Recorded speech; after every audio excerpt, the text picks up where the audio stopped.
I'm Chris. Welcome to a new episode of OCD Geeks. And I'm Jack. Welcome back to our channel, guys. Today we are going to still talk about TV series, but also related to Italy. Is it correct, Jack? Sure, of course. We are going to give an Italian perspective on one of the latest releases from Netflix. This is a series much discussed about these days, for example, in my city among my friends, because it really talked about our generation, Chris. Yeah, that's totally right. So we are talking about Zero Tear Along the Dotted Lines, that in Italian is known as Zerocalcare, Strappare Lungo i Bordi. Zerocalcare is the author of this animated series, which is directly drawn from his cartoon. You might not know that, but Zerocalcare is one of the most important comics artists here in Italy. Now it's well known even worldwide thanks to this Netflix original series. Yes, some of you might know his graphic novels and the movie drawn directly from his work La Profezia dell'Armadillo, the prophecy of the armadillo. Armadillo is this animal, sort of inner conscience of the protagonist, who constantly guides and gives him recommendation about what it's best to do. Instead of talking to himself, Zero, or in Italian Zerocalcare, decides to have this conversation with this part of him. You know, both me and Jack were able to spot many references to Italian culture, as well as the 90s and the early 2000s, pretty much the period where we were kids and the transition to our teenage years. Even the author, Zerocalcare, is belonging to the same generation as ours. I guess a little bit older. Yes, slightly older. He's like 37 or 38 right now. In this movie, he recalls his teenage years when he was going to high school with his best friends, Secco and Sara. Or even elementary school in some episodes. Yes, and of course he's talking about how he grew up in his idealistic perspective of the world. His work is about any one of us, our transition between teenage years to adulthood, difficulties and struggles that we all faced. There is a speech on the situation of Italy during the 90s and the first 2000s, but we are not going into further details. Yeah, we decided to keep this episode spoiler free. In case you haven't checked it out, we just wanted to provide a general framework about this series. But guys, if you are interested in knowing all the insights, jokes and Easter eggs about this brand new series, you are welcome to let us know. We can think about making an episode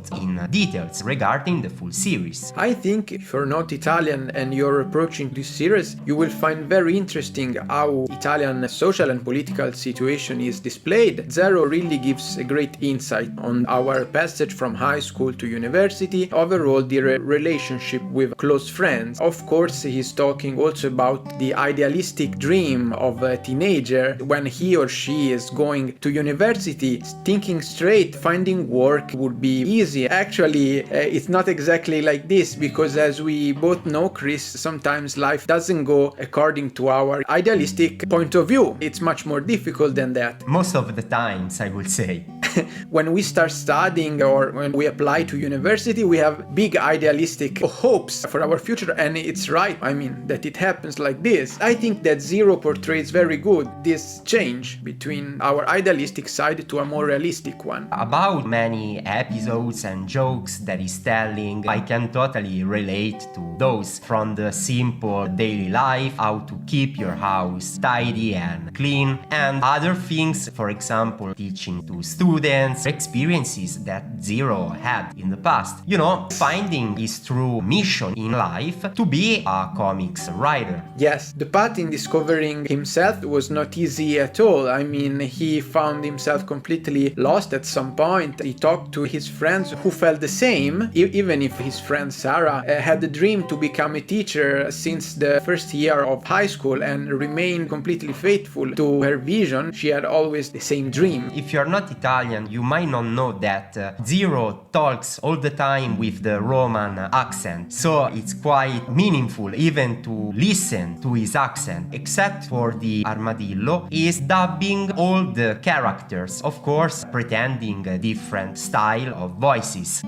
Yes, that's very funny to hear, especially the female voices are so cool to hear. He's trying to sound different every time, but you could recognize that it's Zero that gives voice to the characters. Except, of course, for Valerio Mastroandrea, who is a great actor in Italy, who dubs the armadillo. If you are totally new to Zerocalcare or Zero's world, it's important to know that this series is full of bad language and idioms that are related to daily life, so I would recommend only for an adult audience. If you have younger relatives or kids, this is not the series that you want to watch together with them. So even on Netflix, it is clearly recommended for people up the age of 14. Just keep in mind of that. Even for an Italian, sometimes it's difficult to follow the speech of Zero, who's talking in strict Roman dialect. It's quite complex sometimes, but it's also part of the fun experience. Plus, he's talking so fast, even for an Italian person. I think it's quite challenging to just keep following all the subtitles if you are reading those. Sure, exactly like this. Despite the fact that he's using bad words, the story itself is so meaningful and profound. You will understand even better if you stick to the end, but again, we don't want to spoil anything. Just keep in mind that the theme of mental health is why it is kinda linked to our channel as well. Actually, without going into spoilers, even the final episode is quite touching. Yes, it's very touching. I think it's autobiographical content. Most likely might be a mix of his real life together with some elements of imagination. Imagination, elements drawn from his previous works. For example, the same La Profezia dell'Armadillo, Macerie Prime, or other works that, guys, if you haven't checked out yet, please do it because they are very important and I give you this insight on his vision of the world. At first might seem pessimistic, but in the end there is this deep meaning that comes out. There is hope as well. There is hope in the end.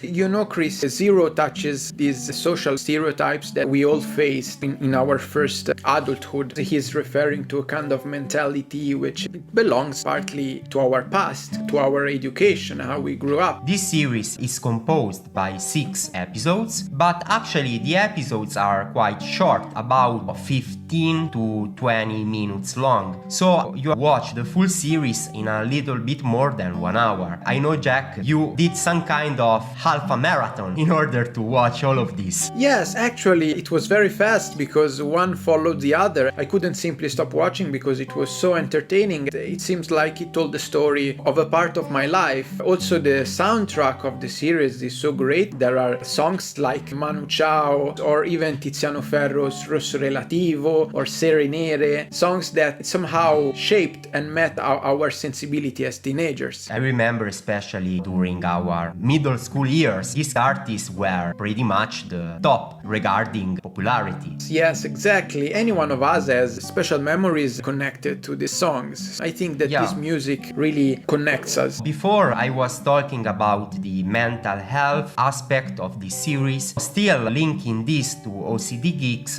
there is also a huge geek component to this series. You can expect many references related to TV shows and movies, as well as gaming, technology, for example Star Wars, and so much more. Even myself, I wasn't able to catch all of them. It kinda made me smile to watch the episode when he was remembering our teenage years using a Nokia phone. You know, that was the phone that my friend has. I had like the previous model, the 3210, and they had the 3310. It was so amazing. I was remembering these happy memories of my life. Yes, and of course there is also this passage and improvement of social relationship in the virtual world, from the passage from MS and to the social networks and how it changes our communication overall. Zero points out how life became so fast and rapid nowadays compared to 20 years ago. We lost this feature of slowing things down. He reminds us that we should do it sometimes. It's also fun because the series kinda provides a mix between real characters as well as animals that are portrayed like humans. For example, students, like all kinds of animals that are part of Rome in Zerocalcare's view. Sure, and guys, I don't know if you've ever traveled through Italy